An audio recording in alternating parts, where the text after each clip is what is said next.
This is Guardian Radio, your station for up-to-the-minute news, intelligent, interactive, and engaging conversation. 96.9 FM.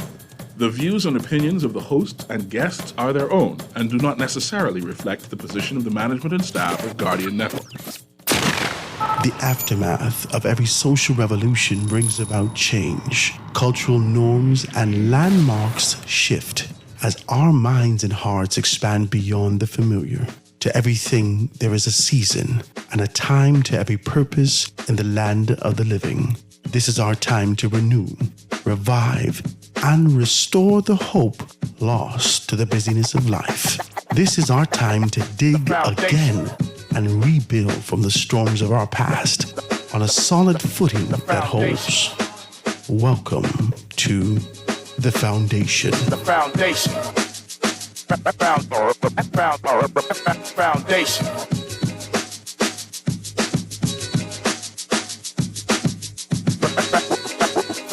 Foundation. Good afternoon, ladies and gentlemen. 96.9 FM radio. Howard Grant and your company, The Foundation.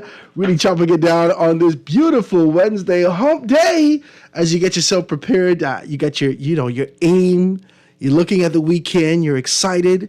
But truly, today is a day that we celebrate also. Today is International Women's Day. Drop the claps and stuff. Like, come on, man, you got to be here with me, right?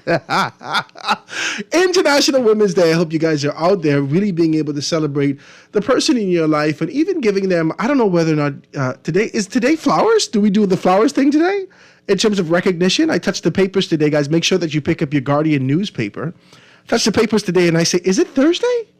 Is it? Is it Thursday? I mean, listen, the supplements in the paper is wild today. Guys, make sure you pick up your newspaper, your Guardian newspaper, and it has it celebrates International Women's Day with a significant supplement in there that actually identifies through the length and breadth of our country all the professional women from BTC. International Women's Day. This is, who's this? BOB. And a great deal of the private sectors continue to be able to do that. BTVI, Starbucks. I mean, this is wild.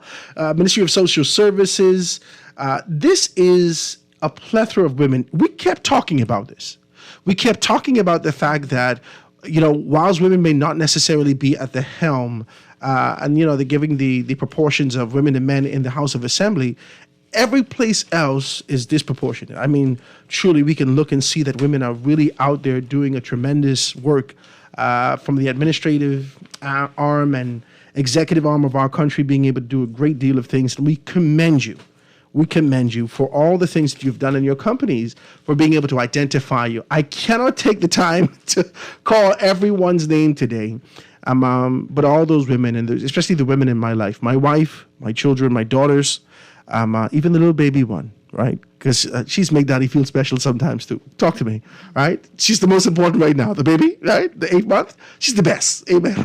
Right? So even her, as she gets herself prepared to kind of celebrate International Women's Day, my grandmother, my mother, all the professional women that I know who've contributed nationally, locally, and otherwise to be able to find a position for this country, for the liberty that we seek, and we continue to be able to push forward. I say happy.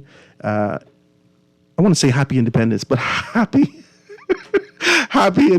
International Women's Day to you. And I just pray that you continue to be able to strengthen yourself from glory to glory and move and make those things happen. Today's Wednesday, guys, and you know that we have a mixed panel day to be able to have a conversation, a really good discussion. And I'm excited about this. I really am. I've had her kind of chime in on one of my prior shows. She called in. She never sat with me, right? She never sat with me. She called in. And I was really excited about that conversation. I was like, okay, the next time we get a chance to be able to pull her in, I'm going to do my best to be able to get her here. And I want to say thank you. Thank you for being able to sit with me today. Ladies and gentlemen, I have none other than Dr. Nyambi Hall Campbell Dean in the house. She is an associate professor over at the University of Bahamas, and Also, most definitely, she is chairing the reparation committee, doing a great deal of things. You know that she's always out here advocating. I know that you would have heard it from her, but this is the first time she sat with me today. And I want to say thank you for taking the time to be able to do this today, and say good afternoon to the people out there. Good afternoon, Bahamas. Thank you for having me, Howard. It's really a pleasure to be here on such an auspicious occasion It's an auspicious occasion. International Women's Day. Only because of you, only because of you and all the wonderful works that you've been doing over the years to ensure that we find ourselves on the right track. It is wonderful to have you today. Now, today I thought we'd take a different avenue. I just saw some stuff from the Office of the Prime Minister being able to speak about the position that, from an international standpoint, to talk about, was it digital? Let me see if I can be able to get it very clear for you guys. Mm-hmm. It was a digital concept that they were talking about being able to make some things happen. Let me read this letter from you so we get it. Just got it from Clint. So it says International Women's Day, and this is from the Ministry of Social Services and Urban Development. NASA, the Department of Gender and Family Affairs for the Ministry of Social Services and Urban Development salute women of the Commonwealth of the Bahamas on this International Women's Day, celebrated worldwide on March 8th. This year, the theme is digital, innovation and technology for gender equality. So this is strong. This is strong that they've taken on a strong position to talk about innovation and technology. But today I wanted to talk in the spirit of the show, in the spirit of what we do here at the foundation, being able to get back to the core and finding out exactly what's what. We've talked over the past few days about the Constitution. I don't want to get into that today. Oh God, y'all! I was having a conversation all up until 7:00 last night about this concept and idea and whether or not I seek to kind of push past, the sovereignty of the Constitution of the Bahamas. Today, I want to talk about the position that we have nationally as it relates to women's suffrage. Mm-hmm. Now, if we contrast what has happened post 1948 and moving up to women's suffrage with Mary Ingram at the helm, being able to do all the things that she's done locally, to be able to see women finally have an opportunity to have a vote in this country. I just want to know whether or not the pendulum actually is stuck in limbo now, whether or not there is still this kind of a push and determination to move to another step, to move to another level. Most recently, we would have heard from Janet Boswick after she would have been able to win her triannual award. I think it was triannual award that she would have been able to receive, take on a very strong position to talk about the subgroupings and the importance of being able to ensure that women's rights continue to be able to remain buoyant as it relates to conversation and even push nationally. And all these other groupings, you won't find that kind of push that you need unless you deal with this first. I want to talk to you about your perspective as it relates to women's suffrage in the country right now. Yeah. So I think that, like many things in the Bahamas, we've made many strides, but there's still so much to do. When I think about women's suffrage, or when I think about the role that women play in the development of the country and the development of our nation, you asked, is it Thursday because of all of the women? I'm serious. You see this paper? That are in the paper, right? That we highlight. And when we look at it, we know that in many ways, the Bahamas is in the top of the group, right? Leading the pack in terms of women in middle management positions. When we look at the public service, we note that about 70% of the persons in the public service are women. So for all intensive purposes, women are really the engine that run the Bahamas. They're the proverbial small business. Talk to me, right? Yeah. This is crazy. Women are the ones that are doing the work. Women are the ones that are getting it done. But then we still have very major glaring issues in which women and our advancement seems to be at a standstill. We're having a conversation in our class the other day. Why haven't we really had a woman prime minister? Jamaica has had one. Barbados has had one. Dominica has had one. And we haven't Have we come close? Psychology is definitely the field that you study and what you can be able to speak to with strength. And so I'm happy to have this conversation with you. From a psychological standpoint, being able to deduce the mind of women based upon the information and the data that we was able to receive over time, the question is, do you believe locally within our community, do women vote against themselves? Do they push against themselves? And I want to know, because we haven't seen this prior to 1973.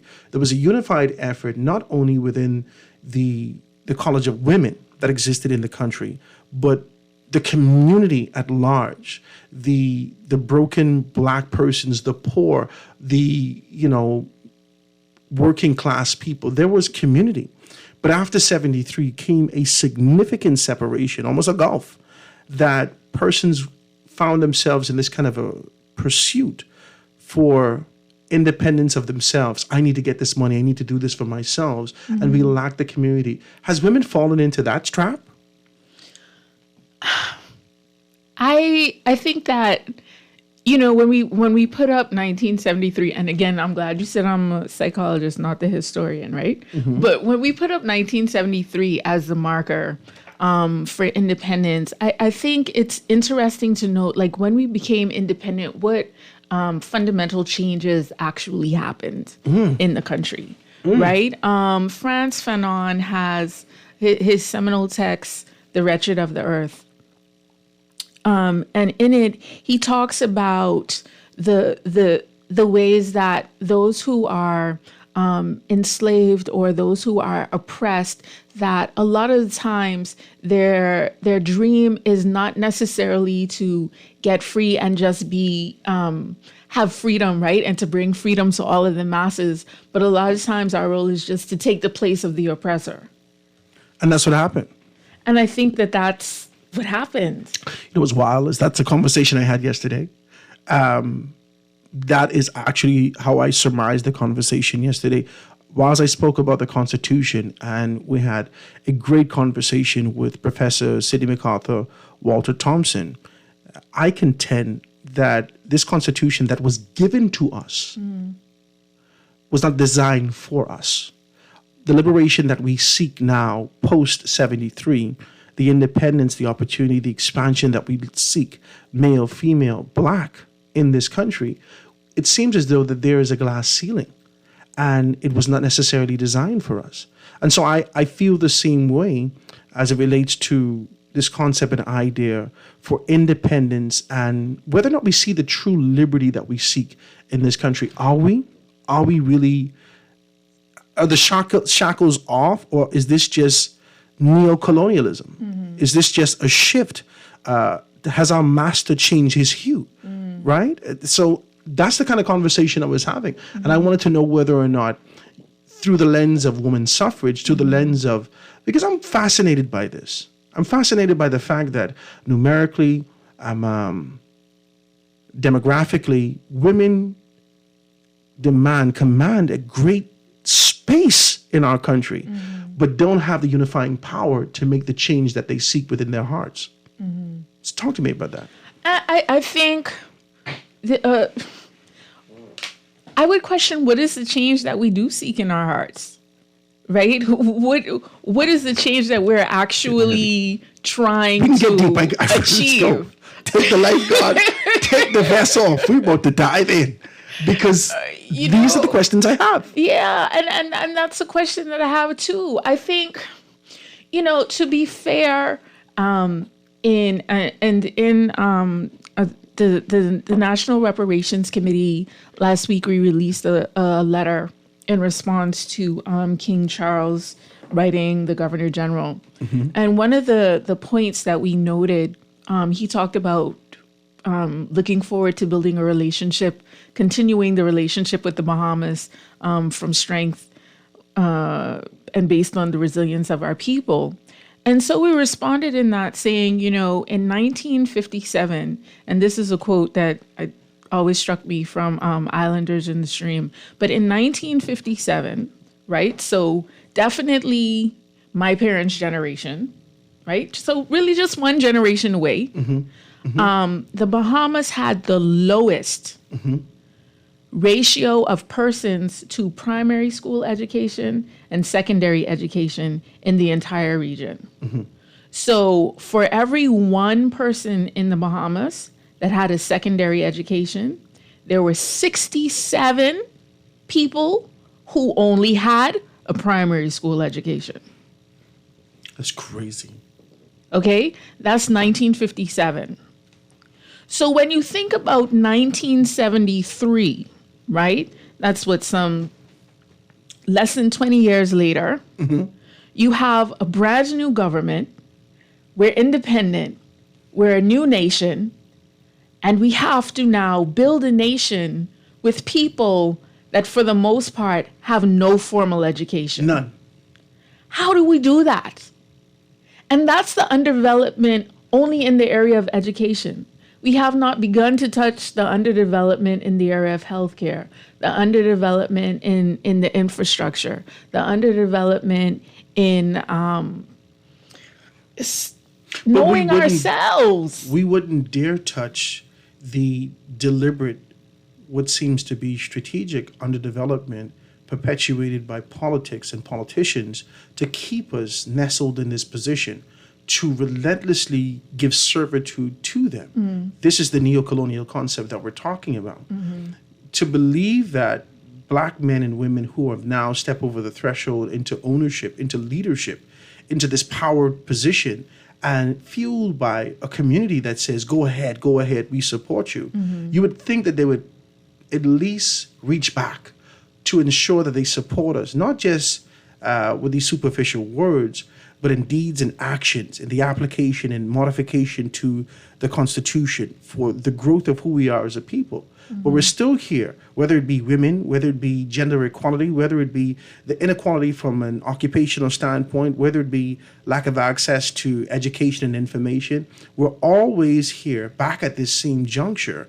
And my theory is that over the next 50 years, we find ourselves back at this point again, having a conversation about our lack and our children looking at us and saying, what did granddaddy them do? Jesus, y'all ain't do nothing. Right. Y'all ain't do nothing. And that is sort of the feverish push that I have, and many of us have, who've decided to stay here in the country.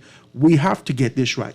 We have to get this right. So the conversation that I want to have with you today is about, through the lens of women's suffrage, what can be done? What do you believe that can be done incrementally, and then the overarching goal to ensure that women get on a track of understanding the power that they possess? But that's heavy, because you and I spoke today, this morning, and I said, and I stick to this, a man's aspiration, many of us, they're listening to me right now. They say, Howard, let me hear. They turn the radio up. Our aspiration as men, everything that we pursue, the tangibles in this life, is only to ensure that we can provide comfort for the ones that we love. That's it. So we pursue all that we have and kind of heap it up at the feet of our women to ensure that they're comfortable, because my peace doesn't exist in these things. My peace exists with my woman, with my wife, with the one that I've yielded myself to, the woman of my youth. I want to ensure that she's taken care of so we can be able to do these things. And I am baffled. I often say that Hillary Clinton was already the president of the United States of America. We know what Bill was up to. We know he was busy, right? And those soft, quiet conversations in the evenings that would say, hey, Bill, did you do this? Did you do that? That led her to recognize her strength and present herself as president years later. But she's done her part by being able to be the helpmeet even to the strongest man in the world. Women have a tremendous, phenomenal power that I believe is being able to be lost amongst the rhythm and conditioning of misogyny that exists in our society. Talk to me about it. I think, Howard, you're putting so much on the plate, man. Listen, because I tell you, we get deep. I then take all the gloves off. We got to dive. Let's dive.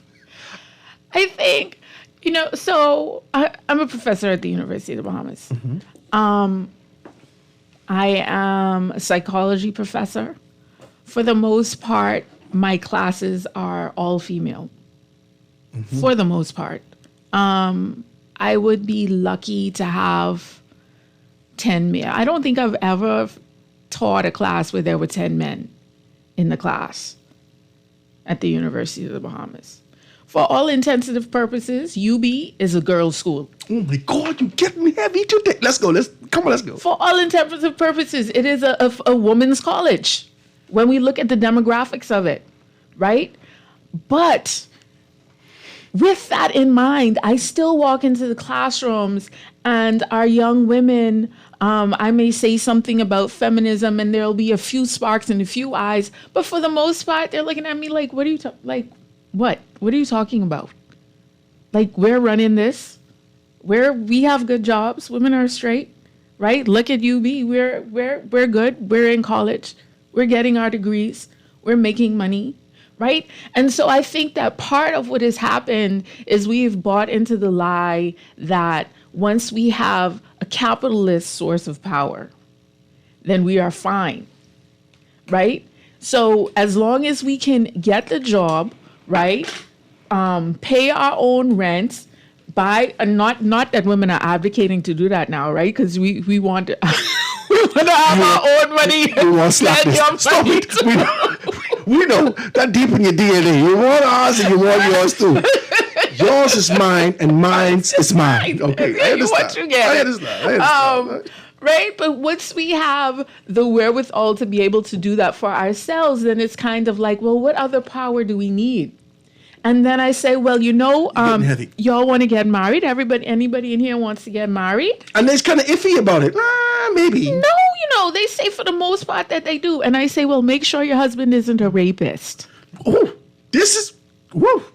listen. Because he won't go to jail in this here Bahamas. He won't. Not if he rapes you. Maybe if he rapes somebody else. Because they still contend with this concept and idea. We saw the Charge d'Affaires being able to speak in Grand Bahama most recently, I think March 2nd and 3rd, say that there's so many persons that call the radio and speak on the fact that a man cannot rape his own wife. Right. And so that's the general sentiment that exists in those areas. Yeah. But I want to talk to you about this kind of contentment. Let's talk about this. I want to explore this for 2 seconds. Juan McCartney, when he was here, I always sat with him. And there's one specific conversation that never left me. He started to talk about people and their pursuit for success, right? Mm-hmm. He said people want to succeed. And I said, I don't necessarily agree with that. Mm. He said, Howard, everyone wants to succeed. I said, I don't think so. I said, we've been conditioned to pursue contentment. Talk to me. Mm-hmm. Talk to me. We've been conditioned to pursue, well, what else you want? What more you want? Right. Be satisfied.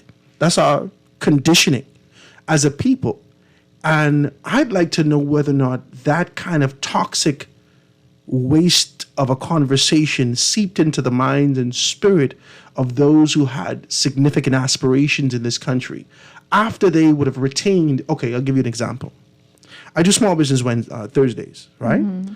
And on Small Business Thursdays, it gives you an opportunity to be able to come on here for little or nothing, to really talk about your business. I give you 15 minutes to be able to talk about that. You can break it down, give me the origin of your business, give me your products, boom, boom, boom. Everyone has seen significant success since joining or attaching themselves to Small Business Thursdays. So we keep pushing it. And so when I'm going out in the community and I talk to certain persons about it, they say things like, no, man, Howard, I have enough customers already. Blew my mind. Mm-hmm.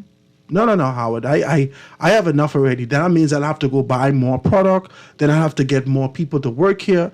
These people are nestled comfortably in this kind of mundane mom and pop position just to say, well, I got my own business, eh? Right. They're content, but there's no success here. The success is I can pay my bills. Mm-hmm. And so that contentment breeds contentment. Mm-hmm. Their children look at this and say, once I get a degree, I should be able to make X amount of dollars. This should be able to take me here. But is this truly an aspiration to go beyond? Mm-hmm. And so that is the question I have, whether or not women's suffrage suffered as a result of this spirit of contentment that creeped into the camp and said, all right, you can vote now, eh? Be content. Don't let your man think you won't be better than him. Right. Don't let your husband think you won't be the biggest thing. And that is what a great deal of women wrestle with.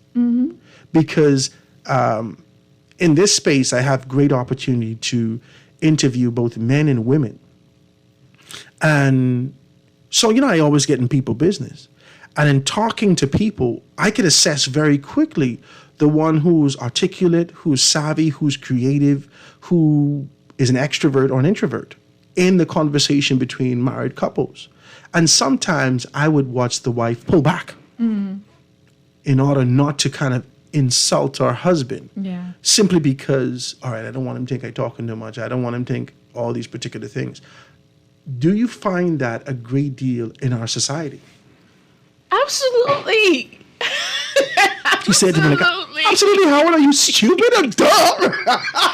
Absolutely. Right? No, I mean it's a challenge, right? I mean, we've grown up with this notion of what it means to be a good woman, and everybody wants to fit into what that ideal is.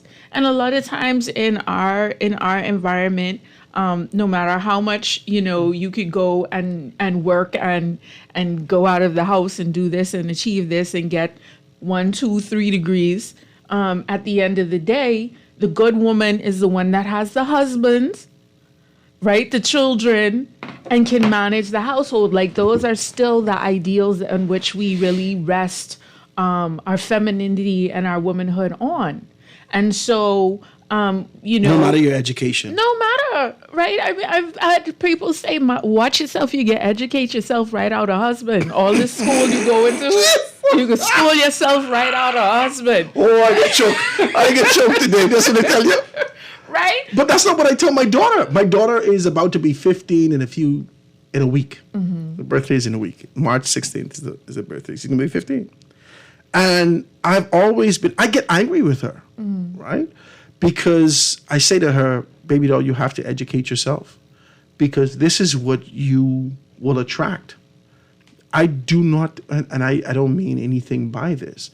I only mean that in my pursuit of a relationship, in my pursuit of the proverbial wife that we know of biblically, I always wanted a woman who was well-rounded that could speak to my soul beyond just providing me with sex. Can we just touch this? Can we be real? Yeah. Because the truth is this.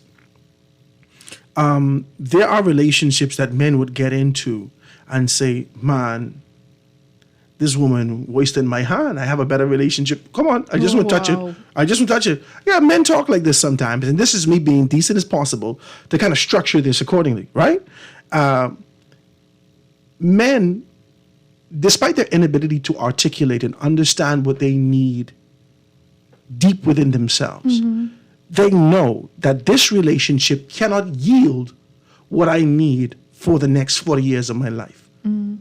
So even if they stay with you and shack up for 8 years, 9 years, and on the weekend, you get up and iron his shirt, a formal shirt, and you have no reason understanding why you're ironing a formal shirt. He said, I got to go to some place, they're coming right back. And the next time you hear from this man, he's married. These things happen, trust me. Yeah. They happen. Because men recognize that the deposit that they need very quickly, this woman have what I need to be able to go forward. And so I say that to say, I've always wanted that educational component. I've gotten married, I celebrate 20 years this year. I've gotten married at 22 years old, right?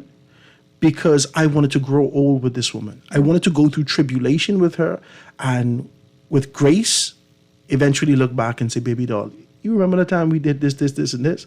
Because I anticipate the companionship, the relationship going forward. And so because men don't anticipate that in our society, they would say to me as a young person getting married, well, you got to be stupid. You got to go sow your wild oats. You do this, you do that. But if we find something that we want, we as men, we kind of gravitate towards that. So why do you believe that women in our society who would have gone through the suffrage movement, who would have gone through all those things they would have gone through and found themselves liberated, access, given equal opportunity in some respects to be able to attain jobs and all these things, will still be the preachers to their daughters and say, watch yourself, baby. Watch yourself. Don't get too smart. Don't let the man know you're too smart. Watch yourself. And that's what they say with their disposition, their demeanor, their body language, even in their words in some instances, to always dumb down yourself when presenting yourself to a man. Is that the right language for this day and age for our women? I don't think it's ever the right language for anyone to be less than they are, right? Like as a nation, we can't have anyone living below their potential. Our women, our men, anyone. But I think it comes down to the fact that we live in a culture that while we have the women in the newspaper, right, and we're saying, way, International Women's Day, congratulations, we don't really like women. Talk to me. What do you mean we don't like women? We don't really like women in most Western cultures, right? We don't really value what it is that they have to bring. We see them as commodities that have something to provide. Like you said, you have the woman for 8 years because she has something that she can give to you. And Sex. when that thing is done, you throw it away. It's called convenience. Yes. It's just sex. And that's it. You are available to me at 3:30 in the morning without me having to call someone. And because we do not really see how women fit into the totality of our world, the totality of our culture, we only see them as purposeful in specific areas. That's crazy. Then we say, in order to make sure that you are valued by a man, make sure don't be smarter than him, because then But they don't really how do we like see that. men? How do we? So you see men through the lens of stupidity, right? Okay, these guys are morons. Okay, is that the overarching message? Or that they're just sensitive with very That's fragile crazy. egos. Oh my God. I agree with you. And that's I what agree it with you. is. I And so agree you with you. can't come in as a woman, and if you have an opinion, then it's seemed as, oh, because you have But I this like and that, this though. and that, you think you is man now? Oh my God. No, I don't think I'm a man. I think that I'm a woman with an opinion. Wow. Ladies and gentlemen, I want you to be a part of the conversation. Please, 323-6232, 325-4316, 325-4259, or hit us up on the text 422-6796, 4796. We're going to take this quick commercial break. We're going to be back and have a very good conversation. I want you to be a part of that. We're here sitting in studio with Dr. Nyambi Hall Campbell-Dane, and she's really chopping it down today to get to the nitty-gritty of whether or not we're moving forward on this International Women's Day. We're going to be right back after this. Foundation. The foundation.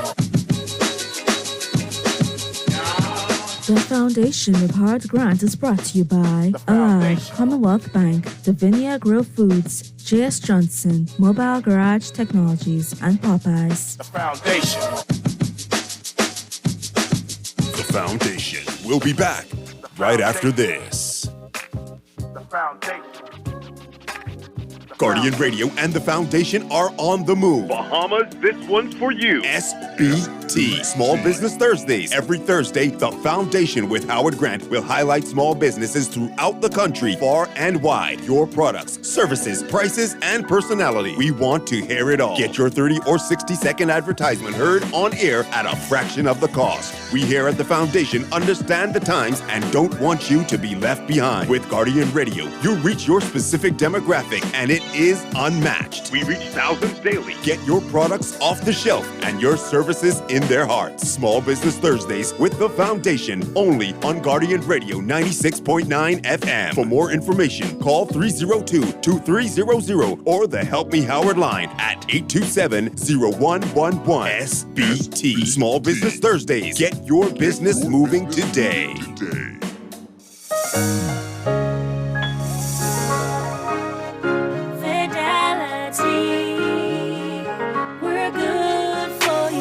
With so much going on in the world today, only accepting cash at your business can be risky.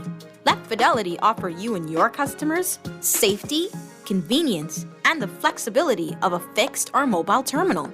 Take it with you, on the move and on the go, because business should never stop. For more details, speak to one of our business development officers at 356-7764 in Nassau or 352-6676 in Freeport. Visit our website at fidelitygroup.com or visit us at any of our branches. Fidelity, we're good for you. This is Guardian Radio 96.9 FM. Fresh news, smart talk, all day.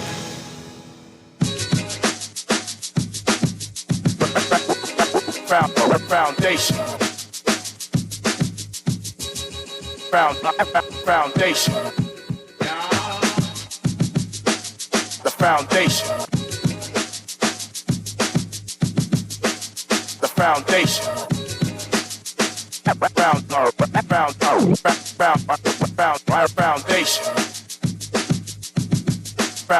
Foundation. The foundation. And we are back, ladies and gentlemen, 96.9 FM radio, Howard Grant and your company here in the foundation on this beautiful Wednesday. We're going to have someone come in a little while to be able to join in the conversation. We have Kendra Bowe. She's supposed to be here with us, being able to kind of give me a good, well-rounded perspective so I could understand. I need to understand more as to whether or not women believe that their role, are they content with their role? Right? As the woman suffered as a result of this lack of mobility moving forward, or after you would have gained this particular one step. I feel like it's phase 1, 2, and 3, right? And after you got phase 1, you just let the whole project fall. You never pursued phase 2 and 3, right? You just let the whole project fall down. We're content with this. Think of Atlantis. Think of the 3 phases that it was Atlantis. Mm-hmm. If we had stopped at phase 1, the beauty and this sort of global view of and the allure of this location, we would never have, because phase 1 wasn't enough. You would never have the big buffet over there in the fancy part. None. Yeah. Because phase 1 was only the introduction. Right. And I think that women's suffrage for the right to vote was only the introduction. And my question, whether or not is that, have we dropped the ball? Has contentment kind of creeped in there and cause you to be stagnant, or just, nestle in discomfort to say, well, once me and mine are taken care of, we're good, right? So talk to me about that. Ladies and gentlemen, in the studio with me today, before we go off to this last commercial break, in the studio with me today is none other than Dr. Nyambe Hall Campbell-Dean, associate professor over at the University of the Bahamas and the head of the Reparations Committee, being able to talk about that. Guys, give me a call, 323-6232, 325-4316, 325-4259, or hit me up on the text, 422-4796. Let me take this telephone call. Calling on the line with us live. Go ahead. Morning, Howard Grant. Hey, how you doing, Sparky? What's up? Right here, good buddy, and a big shout-out to the women of today. Happy and congratulations to another International Women's Day. Yes. It's the Women's Dem Day today, Howard. We bow down in majesty to the queens of the world. Now, my philosophy normally is just my opinion. People say, Howard, there are different type of women. You have one woman that you take home to meet mommy, becomes your wife, becomes the daughter-in-law, brings some children, nice and Christian-like and smart. You also have a woman that you don't bring home to mommy. She goes out with you and the boys and drink and party and shake a leg. And when the more that we start admitting the truth around here about they wonder when they go International Sweethearts Day, because that's a big thing in the Bahamas. We all grow up with that, but we don't say that exists. You could go in the churches and see that it exists, because most of them and women in the church are all by themselves dragging little children, but you don't see no men in the church. The man in the church normally has his little wife on the side of him and two little children. They what they call the good men. The other men, they sit home watching football while everybody else is church. But, to me, I respect all women because I had a mother, I had a sister, daughters, granddaughters, and stuff like that. And we all should admit that these things happen around here. I know that many men around here will always talk about their nice little wife and this and that, their nice little home in Seabreeze and Linton and things. But they will never talk about the little house they go to visit down in McCullough Corner on 3P Street and things like that. And we know it all goes around. And it goes from the top to the bottom with the church leaders, with the political leaders, with the accountants, the doctors, and all of that. It's very prevalent in this country. But hats off to the women, because the women have been leading this country from time immemorial. But somehow they never seem to get to the top of the ladder. They become deputy governor general, deputy permanent secretary, deputy prime minister. They could get to deputy. But why is it the women don't ever get together in the political parties and say, for example, and I think this is a good example, Mrs. Hannah, what's her name again? Glennis Hannah? The lady in the PLP. Glennis Hannah. The gray-haired one. Adi had his daughter. I forgot the name right now. I saying Glennis Hannah the whole time, Sparky. Glennis Hannah. Yes. Glennis Hannah. I think, no disrespect, because Brave is my friend, Brave is my boy, Brave is my prime minister. He's my leader of my party. But I think Glennis Hannah Martin has been around, has done enough around here. Why don't they stand up one day and say, I am running for leader? Sparky, and I like this. What had happened? I like this question, I like this questioning that you have here, if I can be absolutely honest with you, because the idea that I have as it relates to that is that whether or not we as a society continue to kind of give them opportunities. We hear that normally within our politics where people say, man, you might as well just give them a chance. Give them a chance. Tell me that, Doc, as you sit here with us, and as we try to break this down as best we possibly can, has the success that women seen in our society been as a sort of a nudge and say, here, take this kind of a bone, accept this, and this is all we're going to give you? Or the relentless push that you've had even post suffrage movement can only yield you to this kind of a glass ceiling? Talk to me about it. Yeah, I mean, I think so there's a number of things going on, right? And if I could just respond to Sparky's statement, as he was saying that there are two types of women, one that you bring home to mom and one that you go out with the boys with. And I just think that concept is so interesting because although there are two women, there's still one man, right? So why can the man go to the bar and then go home and go to church, but you have to have a different woman for each setting? Why can't a woman be all of these things? Watch me. In fairness, let's look at that from the lens of if there was a woman called the show and said that.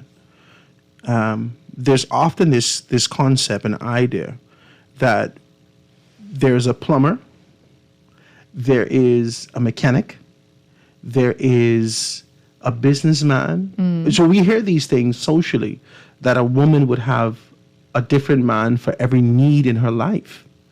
And so when Sparky said, that's only from the perspective of a male, women have a different perspective also. Talk to me about it. But I think the major difference is that the plumber is respected, right? Who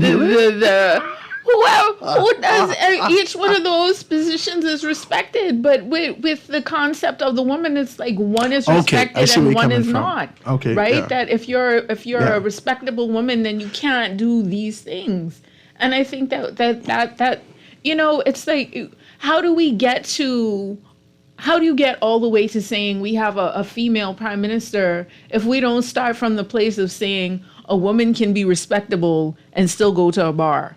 Like, you can still take her home to your mother if she's having drinks. Like, that we don't curtail what women are able to do and how we then perceive them as being worthy or as being valuable, right? And I think that we limit, that we put such a box on what makes a woman, a small box around what makes a woman valuable. and that's really problematic. How do we now loose women from this kind of restriction that we have them socially? Is it as a result of our conditioning? Do we now retrain our minds to be able to identify and be deliberate about inclusion? Do we now, go out of our way, out of the structure and the rhythm of society to ensure that we could accommodate and ensure that we create spaces and yield to this? How do we, because this conditioning hasn't just popped up in our minds, this is years and years, generations here in this country, more specifically, that we've seen our fathers and even our mothers kind of yield to this.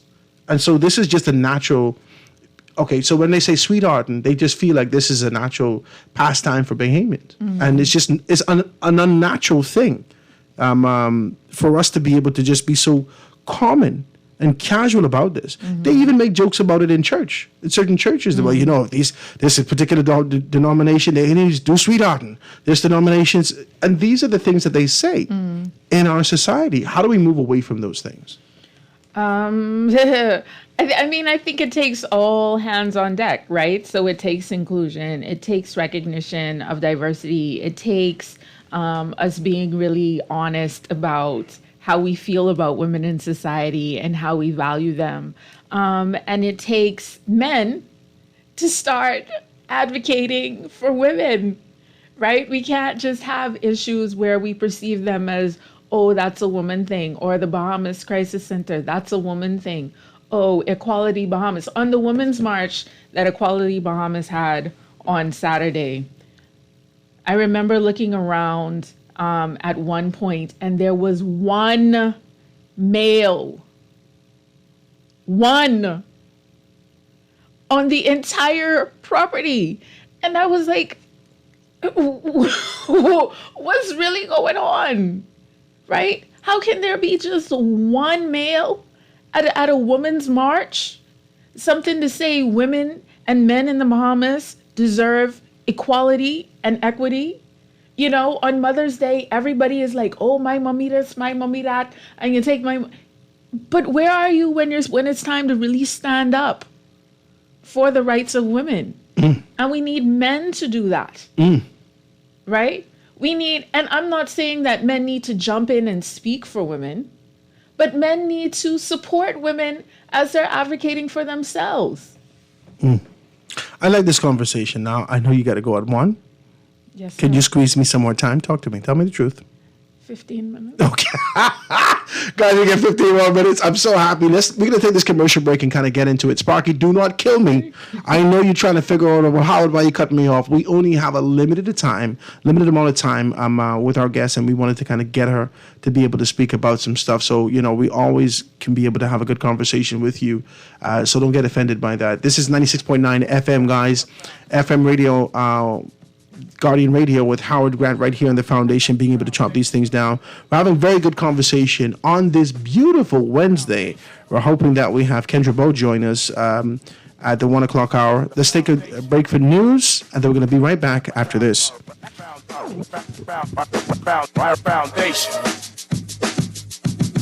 Foundation. The foundation.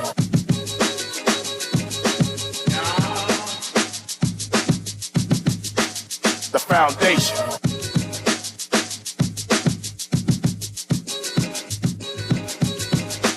The foundation. The foundation. The foundation.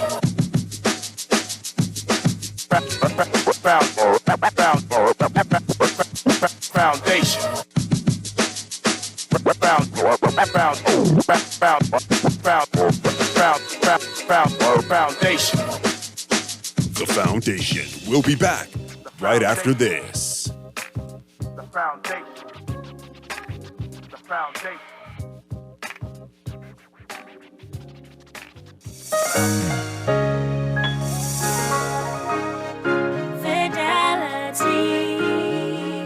We're good for you.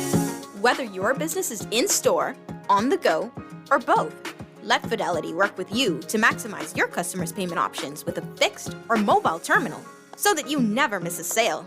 It's safer than cash and more convenient so that you can take your business anywhere. For details, contact a business development officer today at 356-7764 in Nassau or 352-6676 in Freeport, or visit our website at fidelitygroup.com.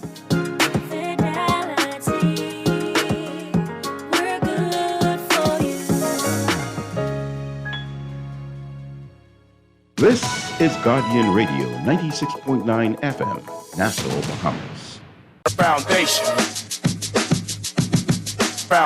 Foundation.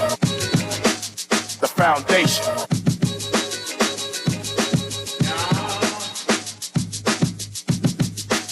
The foundation.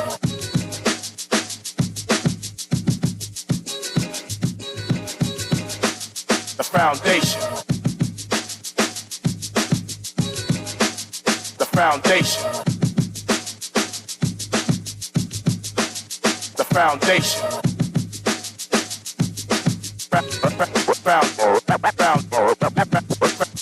Foundation. And we are back, ladies and gentlemen, 96.9 FM radio. Howard Grant and your company, The Foundation, right here on Guardian Radio, being able to chop it down this beautiful Wednesday. I'm so happy that you're here with us, kind of tuned in and really being able to have a good conversation. If you're just tuning in, we're talking about International Women's Day. And today, we're kind of looking at it through the lens of women's suffrage. In the studio with me, I have none other than Dr. Nyambi Hall Campbell-Dean. And she's really being able to chop it down and talk to us from a psychological, social perspective of where we are and really with the anticipation of where we're going. I squeezed away a few more minutes from her, so I'm going to let her talk about this. So tell me where you are in a true assessment of what needs to happen to see our society align with the agenda, the objective, and the idea of advancement for women. What do we need to do to get in line to make the thing happen? There's so many things that we need to do. Where do we start? I think we could start with our young women. I think we need to start with being honest with ourselves and our society about the ways that we value women, with the lessons that we teach women, I think that we do, in a lot of countries, they don't educate their girls. Mm-hmm. So we have some strides, right, that we could be proud of. But I think that even still, it's like, okay, get an education, but make sure that education still allows you to be useful to a man, right? Thank you. So I think we just need to first start by looking at the ways that we view women. How do we value them? What do we think their purpose is? And then advocating for that in our households, in our schools, in our policy, all across the board. Do you believe that women can be... I subscribe to the I'm every woman concept. I do. I believe that a woman can be... she can procreate. She can be able to pontificate. She can stand strong in her position and still be able to wake up with curlers in her hair and take care of the family. I believe that a woman has the strength to do all those things. I don't believe that she needs to be either or. Do you believe our society identifies them either in one area or the other? Howard, I don't want to be every woman. Why? That's a lot of work. But you are. It's too much. It's too late. I'm tired. No, but you already reached. It's too late. Some help. It's too much. Is this a plea for polygamy? What are you doing? It's a lot. Well, no. Oh my god! Oh my god! This is a lot. No. Okay. So I think about, you talk about polygamy, right? And this is not a plea for polygamy. I joke about it. I'm not. You want to get into it? I'm not going there. This is a lot. No, I'm thinking about the way that I was raised, right? So I was raised with my mother, my father, and my aunt. For the first 8 years of my life, it was really my mother and my aunt. So it was And I'm my mother's only child, and my aunt has one child. And so we were raised essentially like sisters, basically twins. This is a tag team thing. See, this is. And it was a tag, exactly. It was a tag team But thing. every woman I've seen that's successful in doing that, this is the village perspective. It took a village to raise a child. Absolutely. And so that's why I'm saying, like, I think in some ways, like, this I am every woman thing is not constructive, because you shouldn't have to be every woman. Yeah, but this is the Proverbs 31 woman. This is the virtuous woman. Look here, take a little sip. This is, don't choke, right? This is the virtuous woman foundationally that our pastors speak about on Sunday, that, you know, gives a little twinkle in the eye of a woman, of your mothers and grandmothers, and say, I can be that, I can do that. I do that.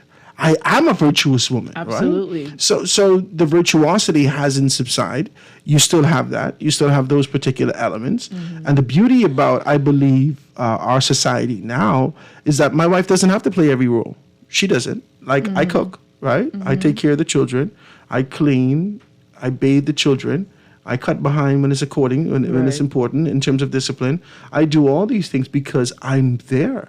What baffles me, kind of blows my mind, is that a single woman doing this by herself. I keep saying to myself, how do women do this by themselves? And that's the thing, right? Like, you do want to be the virtuous woman, Proverbs 31 all the way. But the Proverbs 31 woman lived within the context of a village. The Proverbs 31 woman didn't live in a neighborhood where she didn't know her neighbors. And she came home and she woke up and she did the same thing every day, just her trying to make it. And maybe a husband, right? Or a husband that was there. The Proverbs 31 woman lived within a village, within a context. And so I think a lot of times, like, I saw this thing on Instagram, this meme, that the lie that capitalism has told us is that these pursuits of success can be achieved individually, when traditionally they've never been achieved by yourself. I'm always baffled by this, because I'm only wrapped up in what I see and wrapped up in the idea of what I would like to see. And because that's all I know. I could only see as far as my eye would afford me an opportunity to be able to do it.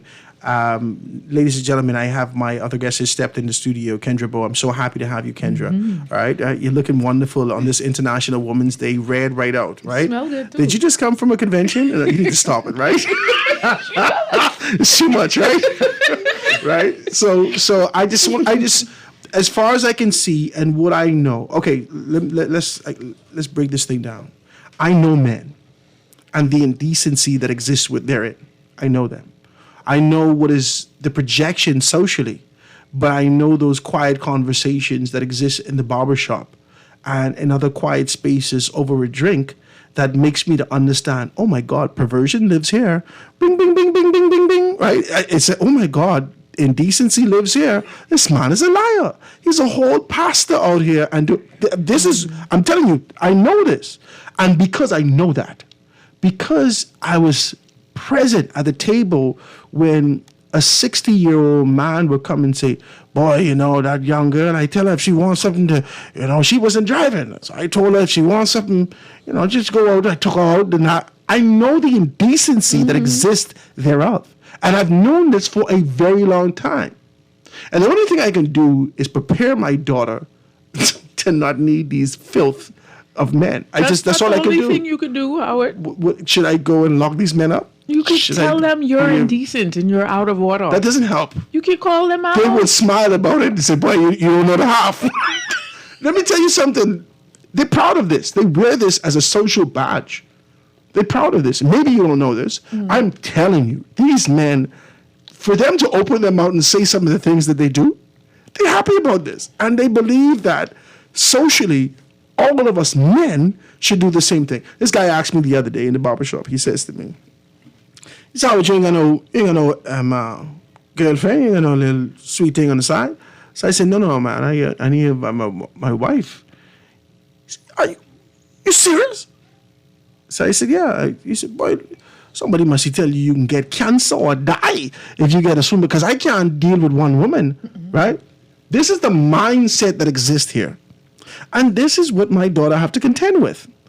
My daughters, I got 2 now. And I always put myself in the kind of position to say that at 18 years old, at 20 years old, I cannot have my daughter going for an interview and having to kind of zip down her shirt to show more cleavage just for an opportunity to work here in this country. It is disgusting. And so I keep pushing education and the importance to be able to liberate yourself beyond what exists in this particular space. Now, this is not me throwing all men into this bucket, but I'm simply saying I don't know where the mine traps exist, the landmines, exist. So I can't have her tipping toe and then, boom, explode when I wanted to kind of protect her from that, because that ain't going to always be able to hold your hand. So how do we do those particular things? Kendra, say good afternoon to the people in the Bahamas, man. Good afternoon. It's great to be here, Howard. I'm so happy to have you here. I can let you chime in. Today we're talking about International Women's Day. I know that Dr. Nyambi Campbell Hall, she's going to have to be able to leave in 2 seconds, but I wanted you to kind of chime in on that. I don't know if you was listening to the conversation before you came in. I was doing 1,000,001 things before I got here. Go on, talk to me about it. So I don't know where the conversation is at this point. We started with women's suffrage, this concept and idea of women's suffrage, and whether or not there has been contentment after that initial push, that first phase where women would have gotten to the point where they can now vote, but have not necessarily been fighting ever since. They've been content and sort of kind of coasting in this limbo state. So I wanted to know what more we can do as a society, men, women, and to be able to ensure that we can find ourselves pushing women to the point where they truly see the potential that exists within themselves. Well, I guess what I'd like to add to that is just simply when we have good times, we don't usually grow in those good times. So the people who would have paved the way when they would have come through a struggle, a season of difficulty, that is what sort of gives you that gusto, that, inner strength to say, I got to press to fight through to this because there's this such a great injustice.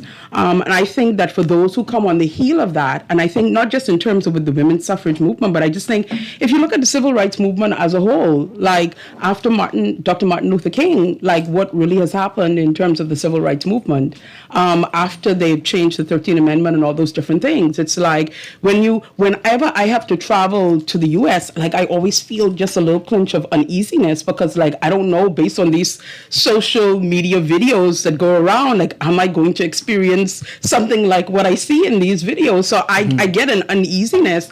And with all of the success that has happened in terms of, I guess, post that, there's still so much injustice that exists still there. So I think for anyone, when you've come out of a struggle and there have been those who have paved the way, it's so important in terms of who the baton is passed to in terms of continuing the work.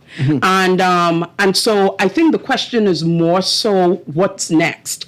Like, okay, now that they have paved the way, they did their part, like, what's next? What's the blueprint? What's the plan of what's next? What are we supposed to still be fighting for? What should we be sitting around the table to be negotiating? And I don't think that is really clear, or that there is a consensus across the board in terms of all women that yes, we identify with this and we understand that this is what's next. I think what I did catch on the end of what your previous guest was just saying was we never achieved it on our own. We did it together.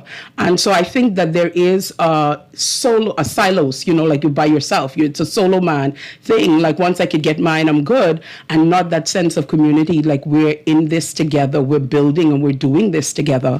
And I think that just, to me, that's the climate I feel of where things are at right now. I love this conversation. Ladies and gentlemen, Dr. Nyambi Campbell, Hall Campbell Dean she had to kind of slip out. You know that she's associate professor over at University of the Bahamas, and she's definitely busy, and I'm grateful that she took the opportunity to kind of speak with us today.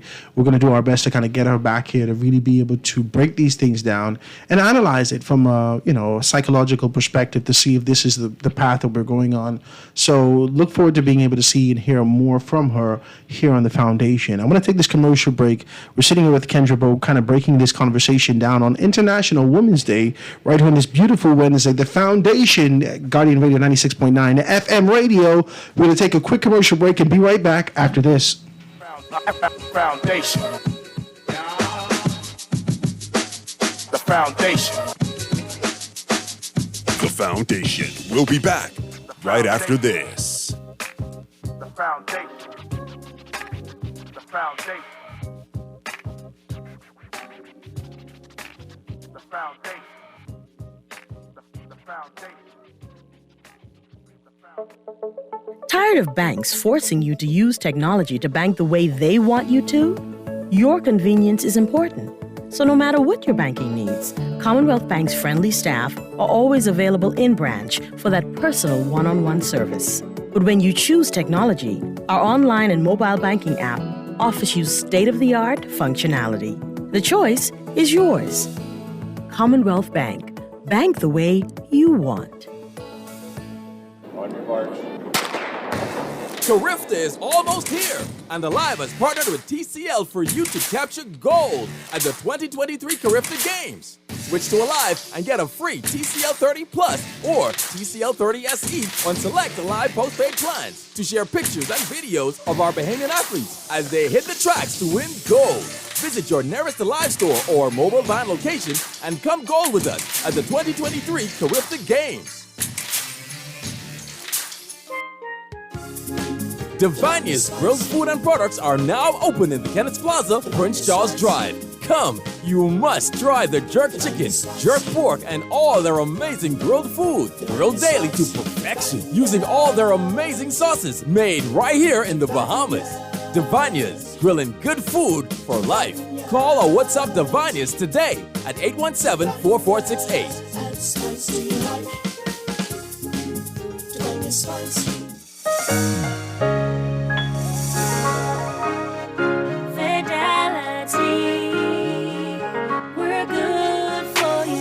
With so much going on in the world today, only accepting cash at your business can be risky.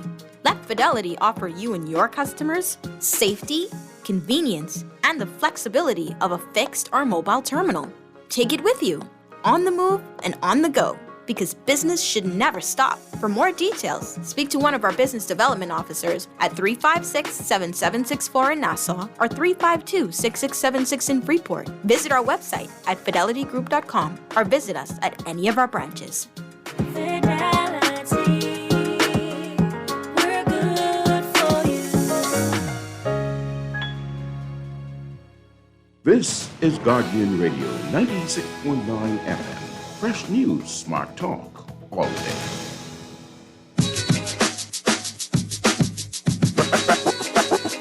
Foundation.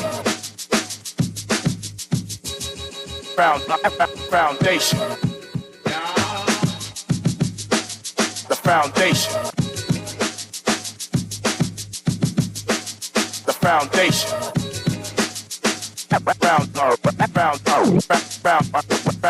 Foundation. And we are back, ladies and gentlemen, 96.9 FM radio. Howard Grant and your company, The Foundation, on this beautiful March 8th, Wednesday.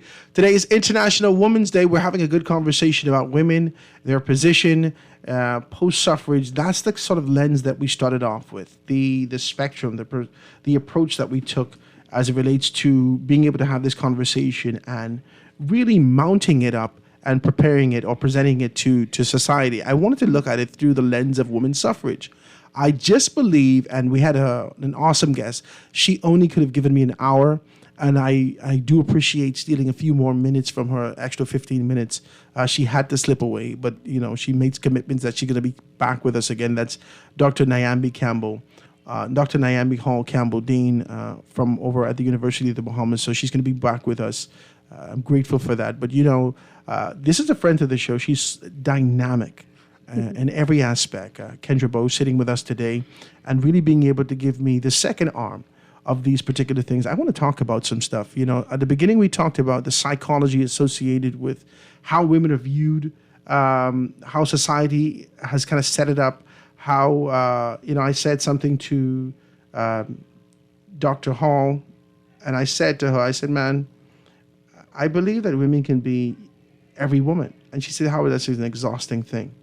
And I accept what she's saying, but I feel like it's been happening, right? The view that many women have in our society is a Proverbs 31 woman, that virtuous woman. Mm-hmm. And, the last thing that she would have said is that they had the dynamic or the development of a community. That's what they were. They were a village. And, I contend with the fact that post 73, oh my God, we can get into this today because I got a significant telephone call. Post 73, we lost the village. After independence in this country, we lost the village. We knew that segregation united us.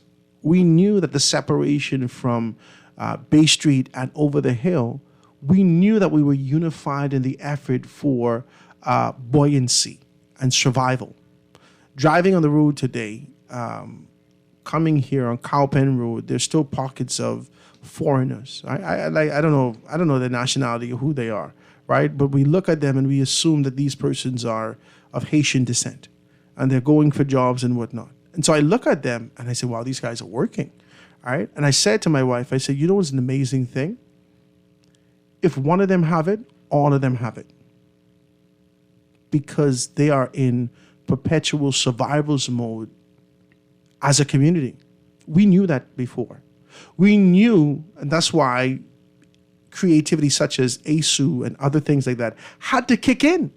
We knew that we needed money. I didn't have money.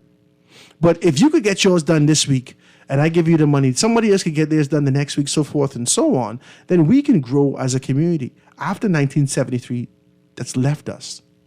Everyone was on their own wicket, taking care of themselves. It's me, myself, and I had a conversation, significant conversation, from a pastor. Let me be decent as possible. I won't call the people name. And the pastor says, Howard, after 1973, I could leave the house. This is the first time I was smoking dope. For the first time, I never knew that. Because before that, we were in church. We were a part of a community. And after 73, it was every man for himself. He said, and the only reason I ever got back into this space to be able to realign myself with what I once separated from is because I got in trouble. And I needed a savior at that time. The question I have for you is whether or not this independence and the pursuit has damaged the position of women in our society, damaged their internal makeup for the nourishing and development of the family. Has that external pursuit for business and being viewed in a particular manner socially damaged what you were innately, Proverbs 31, designed for? Talk to me about it. I think it's almost like a two-sided question, Howard, in the sense that when you speak about the pursuit of independence,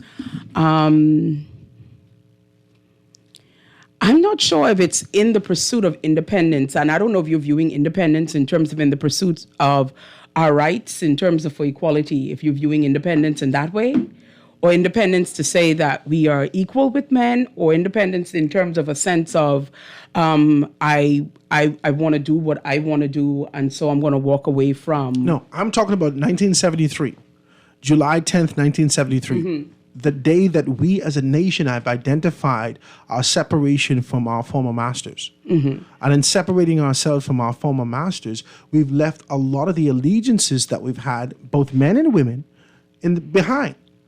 We never ran into drugs prior. But after 1973, this liberty that we had, this democracy that's been mm-hmm. fed to us, puts us in the position of being able to explore some stuff. Right. So this exploration. Yeah, so that liberty and that exploration, and I'm glad that you said in terms of both men and women, I think this is where the guidelines come in. And this is why I'm an advocate for a national rite of passage program. Because if you look at who we are supposed to be as Bahamians, as citizens, what does that look like? What are we supposed to know? What is supposed to identify us in terms of when we're seeing? And I don't think that there is a set of rules or criteria or guidelines in terms of for that, especially when you look at so much exposure in this information age. And so I think that in terms of us as women, and I think just in terms of people as a whole, like when you've gotten this independence, if you're not given guidelines, then it's like you move with whatever flow or direction is sort of leading you. And when you do that, it's like it goes to that individuality again. Everybody's going in the direction that they feel they ought to go in, as opposed to when there are taskmasters, they are telling you what you're supposed to be doing. How your day is supposed to be spent, how much education you could receive or XYZ. And so when you are under that restriction, when you get your freedom, there are people okay, I couldn't get my education, so I'm going to get that. We couldn't dress a certain way, so I'm going to go get that. But I don't think we ever had a defined set of rules or guidelines to say, okay, this is who we are as a people, and this is what we need to be guided towards. And I think with faith comes in terms of the different denominations, and they give their rules and guidelines, but even that has continued to evolve in terms of over time. So I think that we never really had post that a set of criteria, and I don't know, some may say, okay, that's maybe not the right word, but a set of guidelines to be able to go by to say, okay, what are those things we want to make sure our citizens have and that they possess? I think the preamble speaks to certain things when it talks about, I think it's about 6 things that the preamble talks about in terms of being industrious and hardworking and certain things that they were saying that, okay, this is what the Bahamian people are supposed to embody. But outside of that, I don't recall any set thing that, for me growing up, I'm given as the guidelines in terms of this is what is supposed to make you up as a citizen, what you're supposed to know. You have no guidelines. Use a free chicken. Go run where you have to and do what you got to do. I did the Bahama Host program, Howard, years ago, and I learned more in the Bahama Host program than I did in school. I know. In the Bahama Host program. And so when I did that, I said, and guess what? You think I'm about to use all these things when I try to get somebody a taxi ride from here to there? This is wild. And so with that, we were actually, we were doing the program so that we could teach the program. Particularly in terms of those, when they came to our facility, the students and stuff like that, to give them that knowledge and pass that on. But in going through that program, there were things that I learned that I never learned about in school. And I think, again, it goes back to, okay, who are we and how do we identify ourselves? So even in terms of women today, I feel like there's a fight because I think that there's a certain spirit in terms of that comes in terms of with independence. And when I say with independence, I'm talking about if we look at us in terms of this being International Women's Day and people are sending all the flyers around, International Women's Day, you're this, you're this, you're that. But I think that, again, it's in the context of yet still the family and the community. It's not set aside in terms of from that. And I think that's what keeps it in a balance. And so there isn't a balance to me. I think that is being pushed forth when people are sharing and they're speaking on women's rights. And I think that many men feel threatened by it or they feel disrespected by it because I don't feel like a balance is coming. I did a program about a year ago, which was an international program with 6 other countries. And I remember I showed a businessman the flyer. And he said, you see, this is the same thing what I don't like. Y'all always separate this woman's thing because we were focusing on women and girls in terms of with it. And he said, y'all always focusing on this women's thing as opposed to doing it as a whole in terms of where you're identifying men, women, boys, and girls in the context of it all. And y'all make it this whole women's thing. And I think it's been done that way because women have been marginalized and they have been the greatest victims of being abused and stuff of that nature. But I can tell you this. My wife is telling me right off the top, stay out of woman business. Right? What I mean by that is that if she's speaking to my daughter, and I share the same sentiments, if she's speaking to my daughter about specifics, whether it is because of a time of the month, my daughter, right? Mm-hmm. And how to be able to do this and do that. And that's not my business. I don't get in that. That's woman Right. business. That ain't my business. Let's be very clear. There are some things that you can do by the sheer nature of the fact that you are a woman. Definitely. A black woman. Yes. And you know how to do some things that a man just can't. And there's some things that you could never know. You could never teach a young black boy how to be a man. You don't know. You may think you do. You may read everything you need to read. But if I expose you to some conversations and some mindsets that exist with black men in this society, it may baffle you. Oh my God, that's how indecent these men are? Yes. No, but see, my thing is with that, Howard, I smile because I spent many years in terms of a male mentoring program. And when I first went to join the program, I was told, well, this is a male mentoring program. So like, what you doing here? So I was like, okay, that's fine. I'm a mother of sons. And so, wherever I may be needed. And I went on to actually become the executive director in terms of that program. And when a gentleman came into the office, he had something he wanted to speak with the founder. And I said, well, you could speak to me about it. And he was like, well, what do you know? Like, you're a woman. And so I was like, okay. So I left it right there. And I think what people sometimes they miss in the conversation, the communication, it's that it's not that it's me trying to necessarily teach a guy what a man is supposed to teach him or whatever have you, but there's a role that I play just like a woman plays a role in terms of the family. Yeah. And so with the program, I came up with the ideas. You still only could play the motherly role. Right. But see, my thing is, even in that role that I played, when I came up with an idea and I presented it to the founder and I said, okay, I think this would be good to do. And he's like, okay, well, we're going to go and do that. Everything that was necessary to birth that idea, to bring that to life, I did. You know why? Yes. Let's get spiritual. Because I'm a birther. Women are birthers. Man, talk to me. That's all I say to you. So we're birthers. Listen to me. The reason why my ideas, okay, if I get the seed for an idea, right? And this is why a lot of men don't understand socially when Daryl Miller would have taken on the position and say, you want to be prime minister in this country, I need to see you, your wife, your family. Those three elements are very strong for a man who seeks to kind of move up socially. Let me explain why. Okay. When ideas come to me as a seed and I start to kind of play with it in my mind to kind of develop it, I give it to my wife. I do every single time. I talk to her about it. And through conversation, something else is birthed. Yes.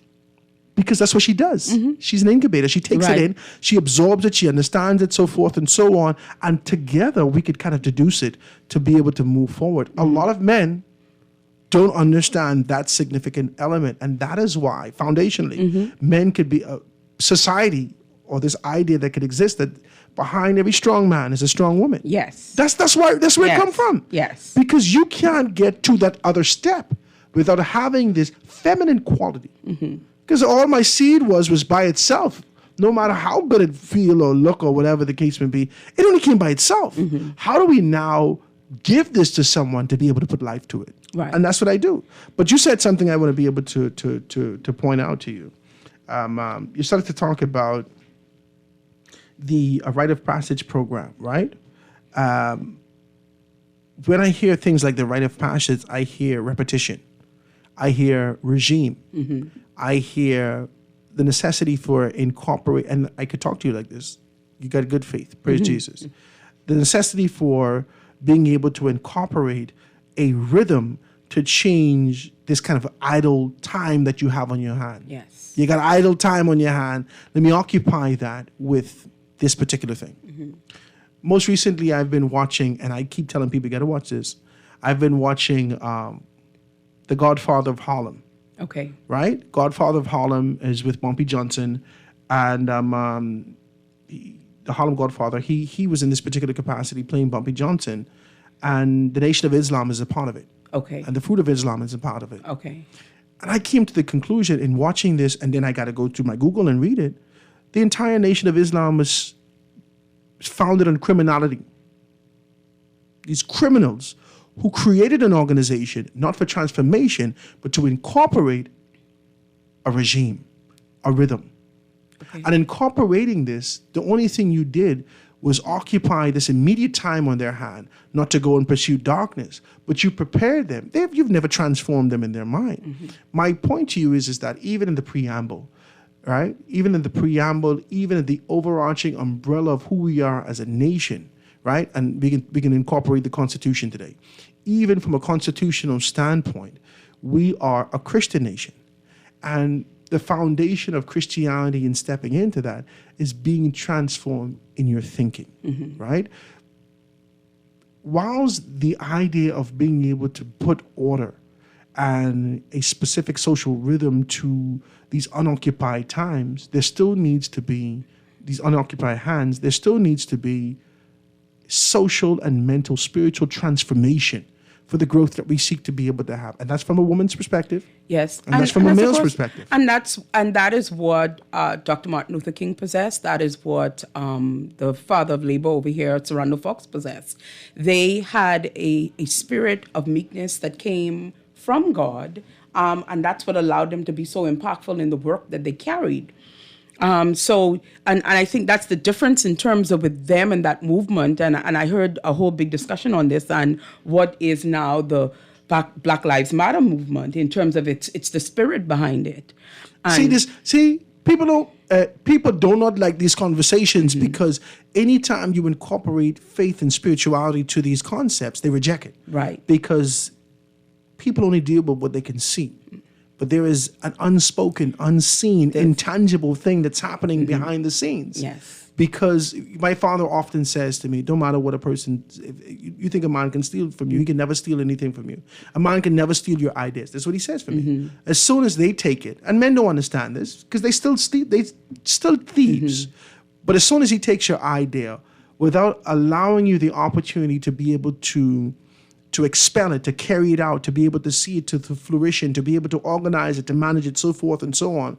As soon as he take that, it will fail mm-hmm. because it wasn't given to him or her. Mm-hmm. The spirit thereof is the spirit that you carry. Yes. So they can steal it. Yes. You're only stealing they won't have the topical stuff. Yes. You're not taking and the true essence to actually carry it out because it wasn't even birthed in you. Yes. In the first place. And I think that's a part of the issue right now, I feel, with the whole women's empowerment movement. I think it's the spirit that people carry with it. When the spirit behind it is right, then you will see it begins to break and tear down. And even when it comes to like a woman eventually leading, I think that we can see women who have led around the world and who have done an excellent job in leading. And in fact, the first woman president or prime minister would have been from Sri Lanka, mm-hmm. and her husband was the then prime minister, and then he was assassinated, and they found her to be fitting to just fill in that spot because she'd already made impact with the people.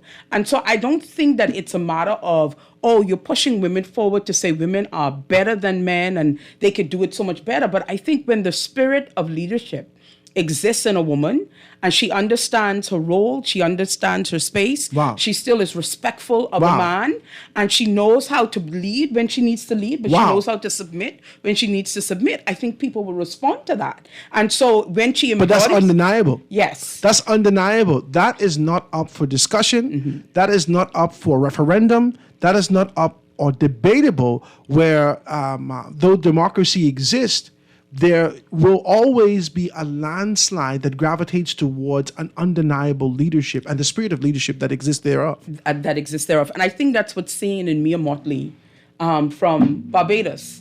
She carries a spirit of leadership. You know, when you see her, when you hear her speak. And it doesn't have to be like with this iron fist. Right. You can. She still can be able to have the feminine qualities. You can still be feminine as well. And so I think that is what's so important. And I think that was one of the things when I served in various capacities in different organizations, and particularly in the male mentoring program, it was like, okay, what is my role here and what I am supposed to be doing? And I understood that I was supposed to be a mother figure, but I understood that I also was leading, and I had to know how to balance the two. And then in balancing it, you teach the men who are around you and you see them have a respect because you're not trying to force yourself. And I feel sometimes some of the conversation, it seems so forced. Like you're trying to get a man to give you the go-ahead to say you have value when the value you already possess. So I think it's just possess it, own your greatness, own your authenticity, and then present that and carry out that assignment that you're called to. And I think that's sort of the difference in terms of the spirit that I feel some are carrying today. And I think one of the other things that I want to point out that I see, I think in this particular dispensation versus the previous one, I think is that people can tell. Someone used to say to me, even a dog knows love. And you could see a dog who don't know you, but if they see you treating them right, you will see them begin to wag their tail and they will warm up to you. And I think that some of the things that they're looking at in terms of women's leadership, and they're saying, oh, they're rejecting, but it's like your spirit actually isn't right. The reason why you want this or the reason why you're pushing this or presenting this is not really because you have a heart for the people, but really you trying to make history. You got an agenda. You have an agenda. And people can feel that. People recognize that. But when you're real and you're authentic and people feel you and they feel like, okay, you're really trying to impact change. You're really trying to do something for the people. You're really passionate about this cause. Then there's a difference. Is that why there is so significant separation and division within the support that we see or should see for women? Well, I think the spirit ain't white. I think that's a part of it, but then I also think a part of it is also the fact that some men think that the rise of woman is the fall of man. And that's not necessarily the case. You can work together in unison, and you can make things happen. And again, it's a balance. It's like a dance. You know what I said to Dr. Naomi Campbell? And guys, if you want to be able to give us a call before we get out of here, please do that. 323. I see the lines light up, then it go off. Light up, then it go off. 323-6232, 325-4326, 4316, 325-4259, or hit me up on the text 422-4796. You know what I said to Dr. Naomi Campbell Hall, Dean, when she was here on the break, is that there is a fear, right? The mediocrity that exists within in men in our society right now. I said to her on break, I said, I'm not afraid of you. She said, what do you mean by that, Howard? I said, I'm not afraid of your intelligence.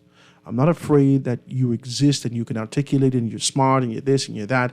In fact, I'm intrigued. I want to know more. I want to know about the next tier of leadership that exists in this country, right? I want to know about the mind that you have. If you're thinking the same way I'm thinking about the course that can lead into leadership. And I said, the issue that a lot of women run into in this country when they meet men who, shun, kind of shy away from them because of their strength and articulation and foresight and insight and this kind of passion that they carry, is because a great deal of men who enjoy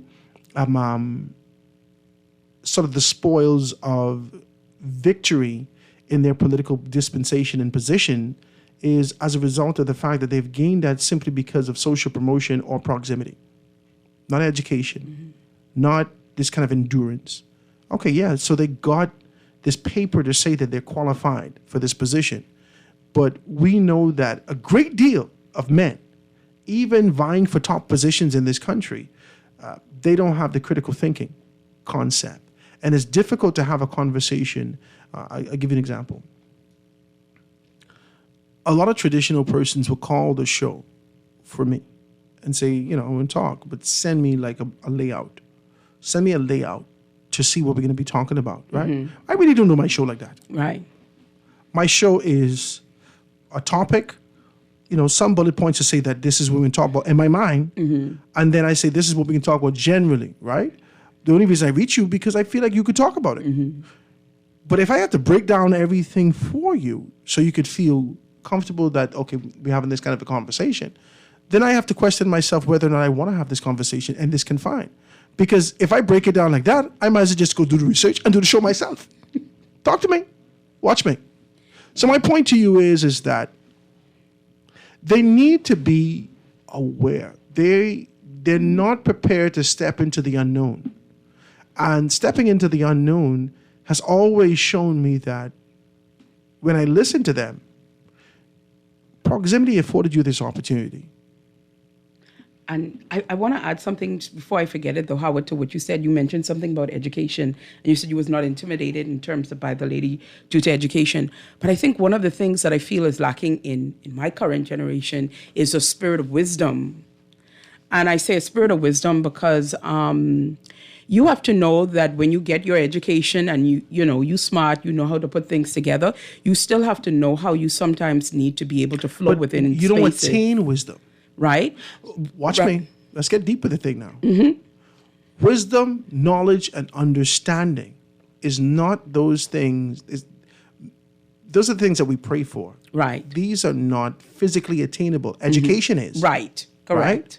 But comprehension is a different thing. Yes. Comprehension and the ability to be able to identify and execute this accordingly is a difference. Yes, it's a difference. Right? And that's why the Bible says, if any man lacks wisdom, let him ask God. Come on, talk to me. And so I think the wisdom is what's lacking today because... Ain't no place could teach you wisdom. Right. And that is what I feel the older women possessed more of. They had a wisdom to know how to navigate difficult spaces and people and even deal with the men and to convince them to do things. There's a story in Scripture. Convincing wasn't hard. It's an art. But there's a story in the Bible when David was going, when he needed something. I think it's Nabal is the person who he went to. But the man refused to help David. And his wife recognized that what he did was a foolish thing. So she went to David behind her husband's back and she took some things. Yes. And she took, and when she said to him, she said, don't mind my husband. He's a fool. Foolish. Yes. He's a stupid man. He has worshipped the devil. That's what she said to the man. Yes. 10 days later, he was dead. Exactly. Okay. And so I think so there is a wisdom that's needed. And so I think that sometimes too, that this generation is so key on education, which is important. But you have to have the wisdom coupled with that education in order to impact change. I got to take this quick commercial break, guys. I know that we're 7 minutes out, but I do have to pay some bills and be able to make this thing happen. 96.9 FM radio, Guardian Radio, on this International Women's Day, having a very good conversation. I hope you're absorbing it the way that I am and understanding about the next tier and dispensation of leadership in this country. Guys, let's take this quick commercial break and be right back after this. The Foundation. We'll be back right after this. The Foundation. The Foundation. The Foundation. At Popeyes, get the chicken sandwich you love, but make it blackened. Marinated in Popeyes blackened seasoning, that is. Our new juicy filet is fried to perfection without the breading, served on a toasted brioche bun. Try it today as a combo or a la carte. Don't forget to choose your level of spice today at any one of our 3 locations. Love that chicken from Popeyes.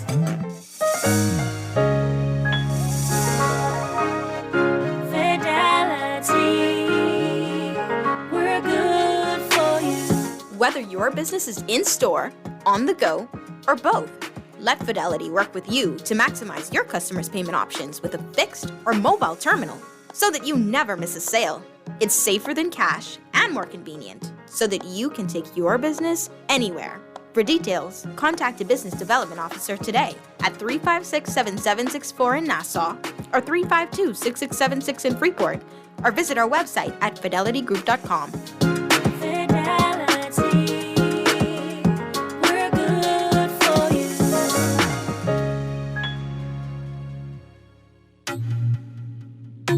The Grand Bahama News is available every Tuesday in the Nassau Guardian. Buy your local paper at Freeport convenience stores, Western Bakery, DeGregory's Fine Foods, and Bellevue Gifts. Want to reach your Grand Bahama customers? Then call Barefoot Marketing at 827-4578 or message them for ad rates via their Facebook page. Advertising opportunities now include classified ads too. Keep up with all the latest Grand Bahama news in the Nassau Guardian newspaper every Tuesday. This is Guardian Radio 96.9 FM. Fresh news, smart talk, all day.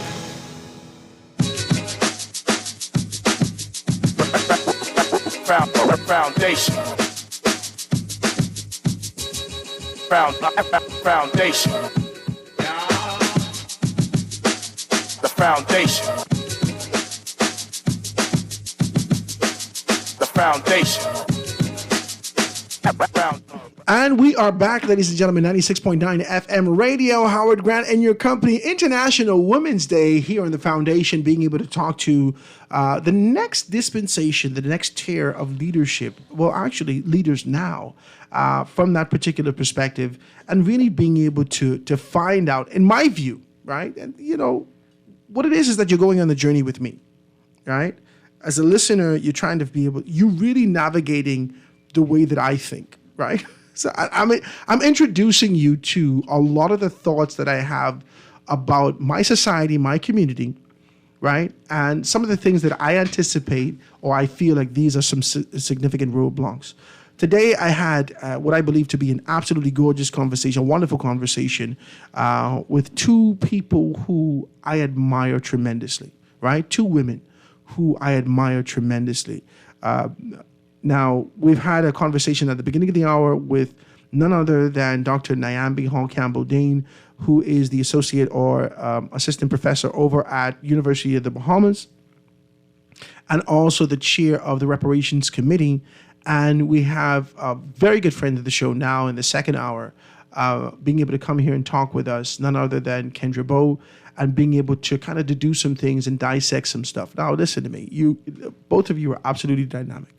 I might as well tell you, right? So this would have been the third time that we spoke together for the year, right? Yes. And trust me, this is gonna last. Yes. It could be the last, right? Because I believe that you have a great deal to offer, and the thinking wrapped in faith, wrapped in the foundation of purpose, with a foundation of purpose and understanding that this cannot just be the rhythm of life.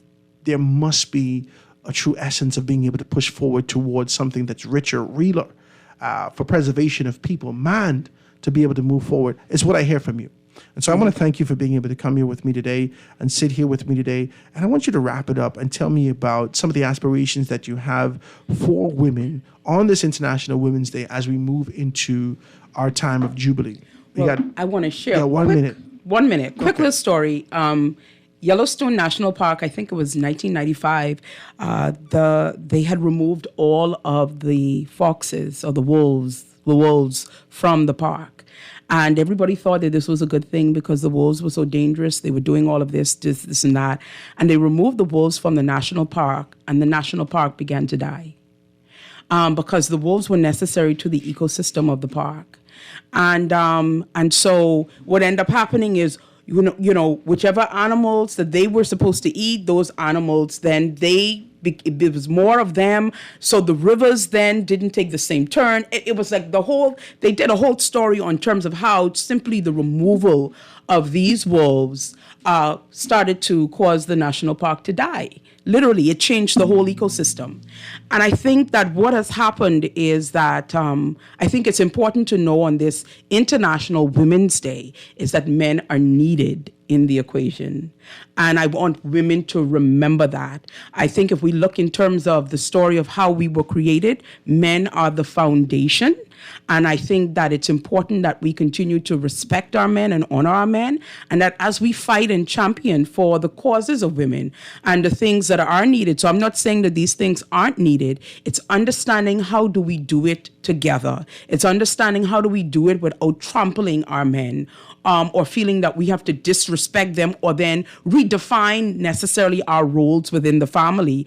And I think that it's divine in the way that we were created, the same way the ecosystem at the national park was created a certain way. The human family was designed to function and operate a certain way. And so I think that if women possess the right spirit as they pursue those things of equity and equality, and you possess the right spirit, you will see those things happen and our men will be there with us. Listen, it's been absolutely wonderful today. Kermit, if you can do, Ali, if you could do this for me just before you go, give me that, no matter how independent you are, you still need a man. Just before we get out of here. Ladies and gentlemen, 96.9 FM radio, Howard Grant and your company being able to chop it down today on the foundation. Happy Independence, happy International Women's Day for all those women who are out there in the strength of your independence and the strength of your position. Don't contaminate or disrupt the ecosystem. Because when you say wolves, the first thing I think is perversion. I might as well tell you the truth, right? But even with that, to know how to navigate, to know that there are predators out there, always puts you on guard to be able to get some things happen. I love that analogy. Guys, we had a great conversation. Tomorrow is Small Business Thursdays. If you want to be a part of that, guys, please give me a call, 827-0111, 827-0111, and we can kind of chop that down today. Guys, stick and stay for Shivago Line with Z Live right after this. Have a beautiful day, guys, and happy International Women's Day. Foundation. Foundation. The foundation. The foundation.